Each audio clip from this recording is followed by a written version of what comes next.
हमारे ज्ञान को धिक्कार है, हमारी पूजा पाठ को धिक्कार है, हमारे यज्ञ को धिक्कार है कि जो स्वयं नंद नंदन माधव मुकुंद भगवान श्री कृष्ण हमारे आश्रम के निकट आए और हम उन भगवान श्री कृष्ण का स्वागत सत्कार नहीं कर सके। हमारे जीवन को बार बार धिक्कार और बार बार ब्राह्मण देवता पश्चाताप के अग्नि में जल गए। गोचारण की लीला भगवान श्री कृष्ण ने की। इधर धीरे धीरे शरद ऋतु का आगमन हुआ।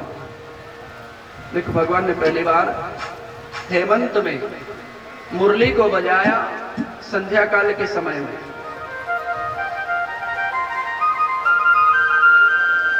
और संध्या काल के समय में जब भगवान श्री कृष्ण ने मुरली को बजाया तो गोपियों ने आकर के भगवान श्री कृष्ण की मुरली को बंद करा और भगवान से कहने लगी, कान्हा आप असमय मुरली का रवम मां कुरु।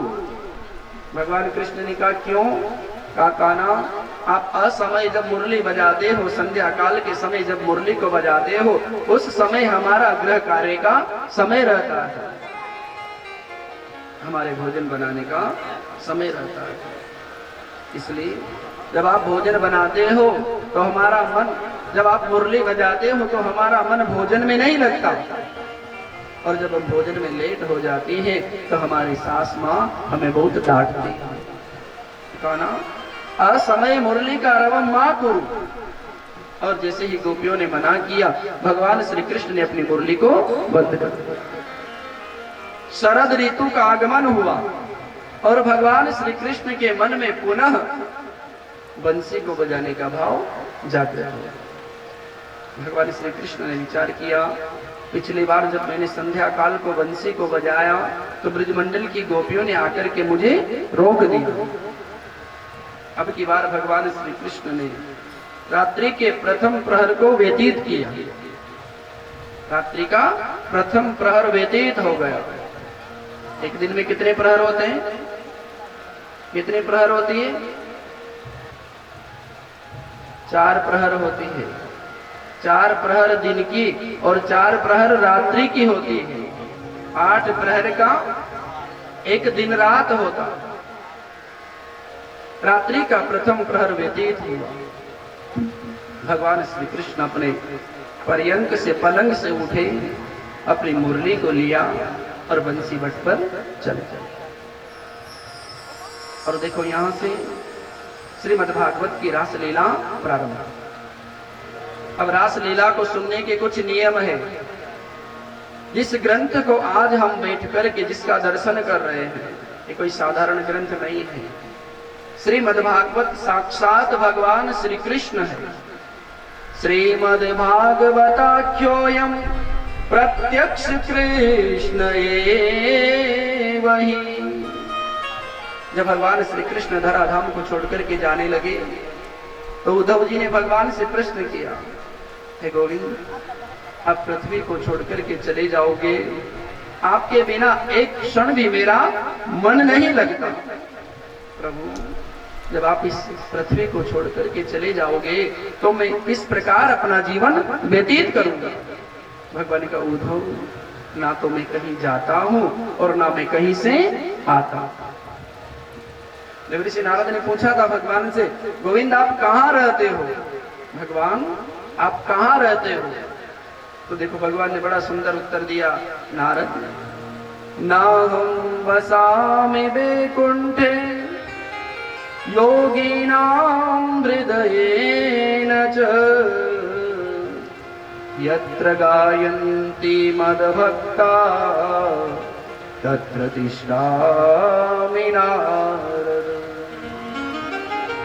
जहां पर मेरे भक्त प्रेम से मेरी कथा को श्रवण करते हैं, मेरे नाम का गुणगान करते हैं नारद, उसी स्थान पर मेरा निवास है। नाहं वसामि वैकुंठे योगिनां हृदयेन। न तो मेरा निवास वैकुंठ में है, न योगियों के हृदय में है। जो मेरे भक्त प्रेम से मेरा नाम लेकर के सत्संग करते हैं, उन भक्तों के बीच में जाकर के मैं विराजमान हो जाता हूं। उद्धव जी महाराज ने पूछा, गोविंद मैं आपको कहां ढूंढूंगा? तो भगवान ने कहा उद्धव, ना तो मैं कहीं जाता ना मैं कहीं से आता, और फिर भी तुम्हें मेरे दर्शन की इच्छा हो तो मैं अपना सूक्ष्म रूप धारण करके श्रीमद् भागवत में सदैव विराजमान रहूंगा। इसलिए जब भी मेरे दर्शन की इच्छा हो श्रीमद् भागवत के दर्शन कर लेना। केवल श्रीमद् भागवत महापुराण की जय हो। और देखो भगवान ने 12 अवतार धारण किया, कपिल अवतार धारण किया, नृसिंह अवतार धारण किया, मत्स्य कूर्म, अनेक अवतार धारण किए। और जब पृथ्वी पर कलयुग का आगमन हुआ और कलयुग जब बढ़ने लगा तो भगवान का जो प्रथम अवतार है कलयुग के मध्य में, वह किस रूप में हुआ? वाणी के रूप में, शब्द के रूप में भगवान श्री बाल कृष्ण का अवतार हुआ। और उस अवतार को हम किस नाम से जानते हैं? श्रीमद् भागवत के नाम से। श्रीमद् भागवताख्योयम प्रत्यक्ष कृष्ण एव ही। ये जो श्रीमद् भागवत है ये साक्षात भगवान नारायण का स्वरूप है। इसके जो प्रथम 2 स्कंद है और भगवान श्री कृष्ण का मुखारविंद है।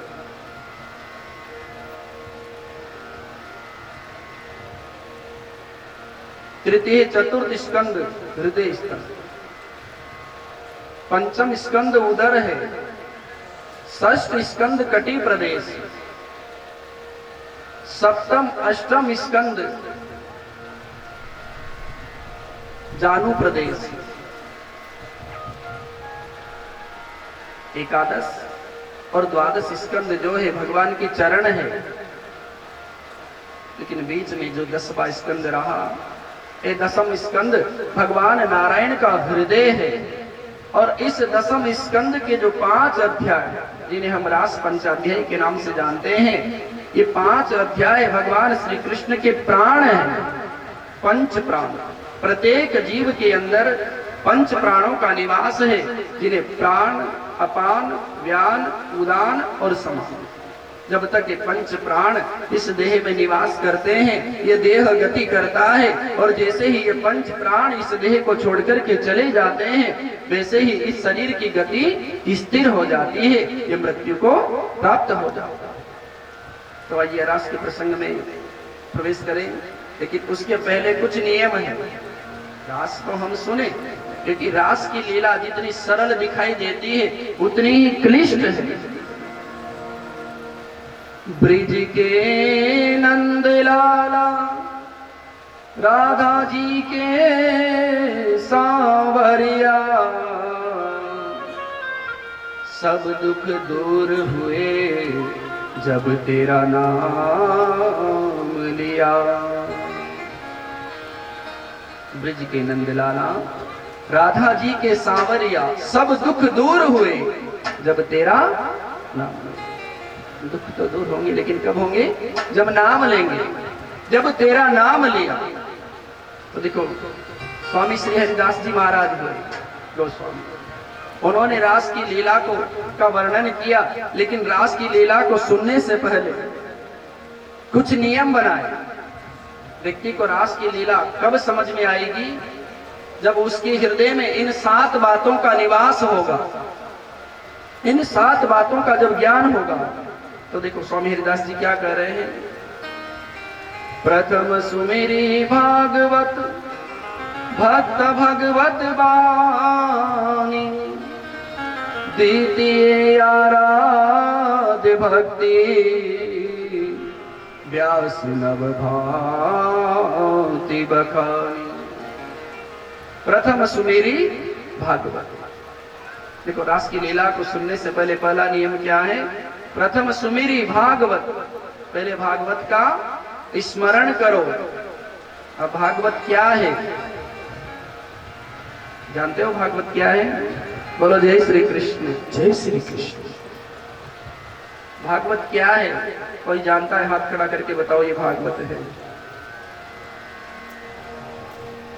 ऐसे ही हाथ खड़ा मत कर देना। किसे कहते हैं भागवत? कोई बताएगा?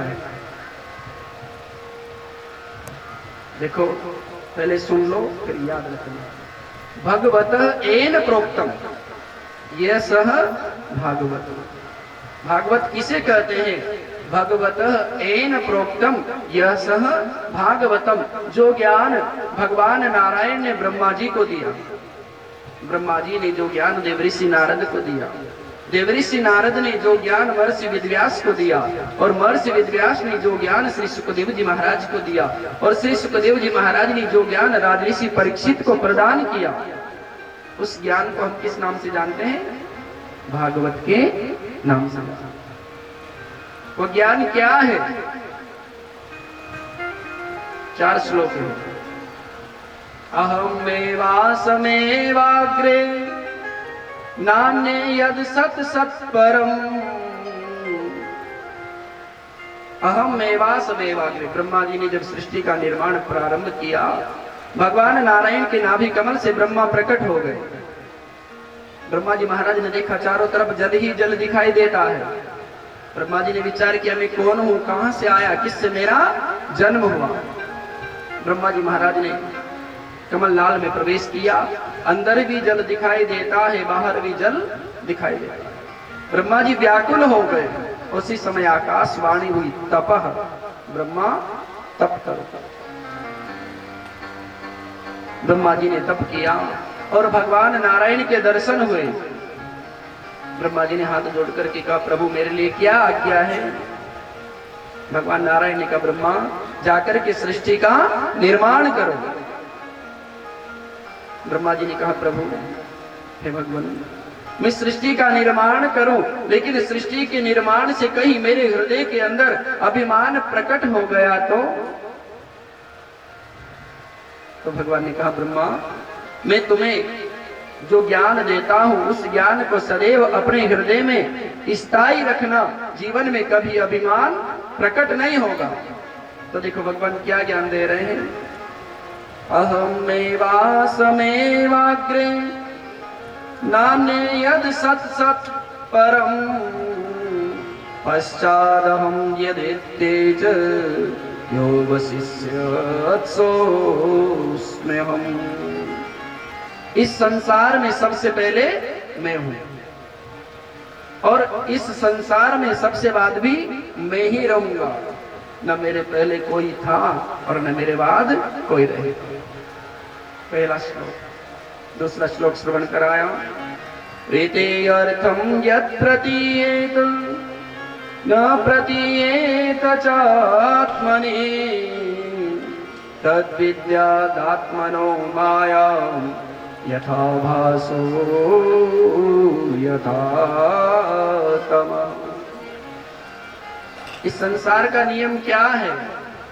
रीते अर्थम यत् प्रतीयेत न प्रतीयेत चात्मनि। जो दिखाई देता है वह होता नहीं, और जो होता है वह दिखाई नहीं देता। रीते अर्थम यत् प्रतीयेत न प्रतीयेत चात्मनि, तद्विद्यादात्मनो माया यथा भासो यथा तमः। हम लोग संसार की माया में उलझ करके अनेक प्रकार का विचार करते रहते हैं। कल ऐसा करेंगे, परसों ऐसा करेंगे, और भैया कल और परसों कुछ होता नहीं है। जब तक परमात्मा की इच्छा है तब तक कल परसों है, और जब परमात्मा की इच्छा ना तो वही दिन अंतिम दिन हो जाता। इसलिए भगवान कहते हैं, हृदय अर्थम यत् प्रतीयेत, जो दिखाई देता है वह होता नहीं, और जो होता है वह दिखाई नहीं देता।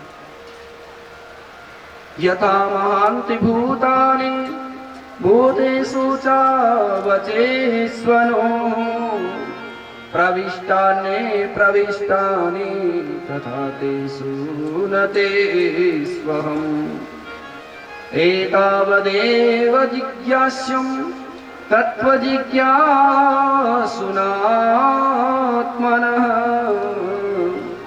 अन्वये व्यतिरेकाभ्यां यच्चात् सर्वत्र सर्वदा।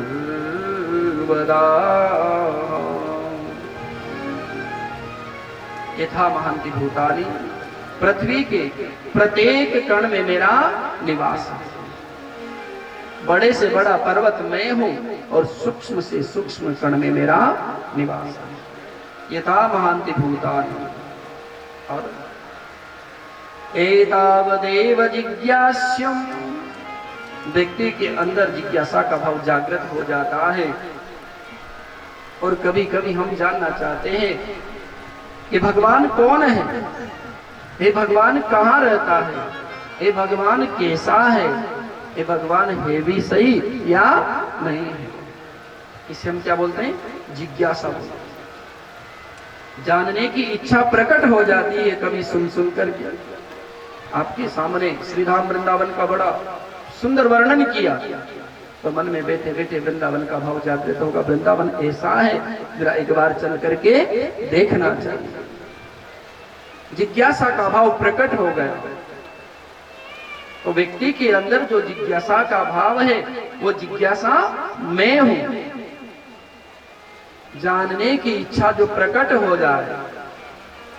और उन जिज्ञासुओं की आत्म शांति के लिए जो ज्ञान मैंने तुम्हें दिया है, जिस ज्ञान का पालन संसार के योगी तपस्वी मुनि करते हैं,